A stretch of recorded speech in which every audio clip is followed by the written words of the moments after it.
All right, guys, and last one here that I'm gonna do is some SMR, self-myofascial release for, I believe it can be for shoulder flexion and shoulder extension. I'm not too 100% sure of which one is more for, but I believe that it could be best done for both of the two here. So what I'm gonna do is I'm gonna use this, all right, to get a to do SMR, all right, on my lats, all right, the latimus dorsi. All right, so latimus dorsi is mostly comes down from like the armpit, all right, all the way down to that lower back area.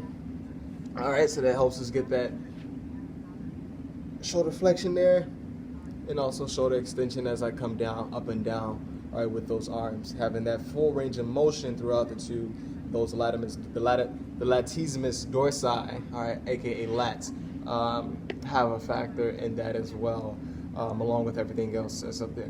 So I'm start off, all right, here, have my foam roller. What I'm gonna do is I'm gonna get it up under my armpit here, all right, under my armpit, and I'm kind of in a lateral position, so I'm just facing sideways in this position, all right. And what I'm gonna do is, all right, to really focus on that lat area is I'm gonna bring my arm up, that arm that's down, all right, closest to that foam roller. Bring that arm up to get it up out the way, give myself kind of a hug here, and I have my legs in a position to be able to have my feet, all right, support me going up and down in this foam roller.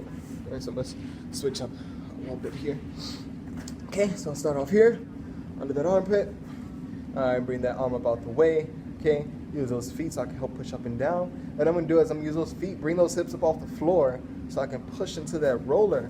All right, and as I push into that roller, I'm only gonna go down so much here, all right, just so I don't go into that, abdomen area, all right, and then bring it back in. So I'm staying like right by that rib cage area, all right, as I go up and down. And this just helps stretch out that latissimus dorsi, all right, for that shoulder extension and shoulder flexion as well. So as we do this maybe about 20 seconds on one side, on one arm, okay, and then do it for about 20 seconds on the opposite side. 20 seconds or so for a minimum, just so we can get that extensibility there, all right, so you can make sure you have that full range of motion, lengthening that muscle for that full range of motion, and there's also that force tension, all right, relationship for the latissimus dorsi, all right, and the other muscles here in the shoulder region, all right, so you can make sure we get that shoulder flexion and extension without having to worry about much pain, okay?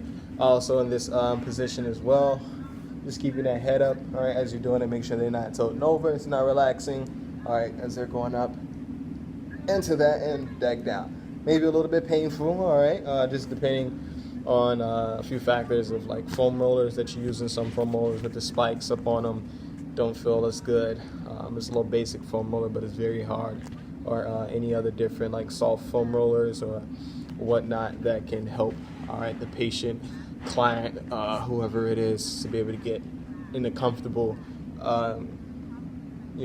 comfortable position as they're doing, all right, this exercise for that shoulder extension and flexion, as well, flexibility of the latissimus dorsi, the lats there as well, and then just flipping over to the opposite side and doing the same thing there, all right, from the opposite on the lateral side there.